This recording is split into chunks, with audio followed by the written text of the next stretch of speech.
A creepy foot-loving weirdo in Arizona can't seem to let old habits die.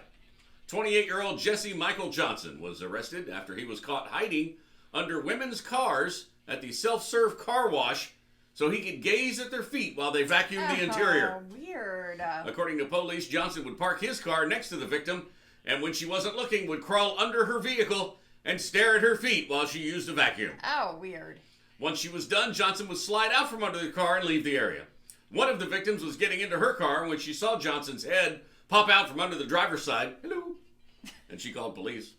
Surveillance footage confirmed what he'd been doing, and cops arrested him for voyeurism and disorderly conduct. It's also not the first time he's done this. He was busted 8 years ago in Nebraska for doing the same thing, and admitted to at least 4 other occasions of doing this. And this little piggy went to jail. Right? You know, just go to the beach, man. You have a field day at the beach. Wow. Everybody's wearing flip-flops.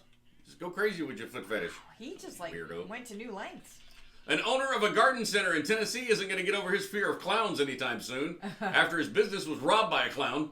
Derek Johnson, owner of the JVI Secret Gardens, got a call from his business partner who said he got an alert from his surveillance camera that someone was detected inside the shop. So he pulled up the video on his phone and saw a clown snooping around the plants with a flashlight. The business partner asked if he'd go over to the shop, but Johnson looked at the video and said, "Nope, I'm not going there." Johnson says he tried to communicate with the clown through the camera's speaker, but as soon as the speaker made a noise, the clown took off. Probably got in his clown car and drove away. Johnson was headed there and discovered the clown had kicked his way through a fence and tried to steal a propane tank and a saw blade. So he's a scary clown. Right. Johnson says the business was robbed 6 months ago and believes the clown in question may have been behind that one as well. Pennywise was pilfering. And last but not least, during the devastation of Hurricane Helene, 2 men looted a Trump merchandise store. They were caught red-hatted.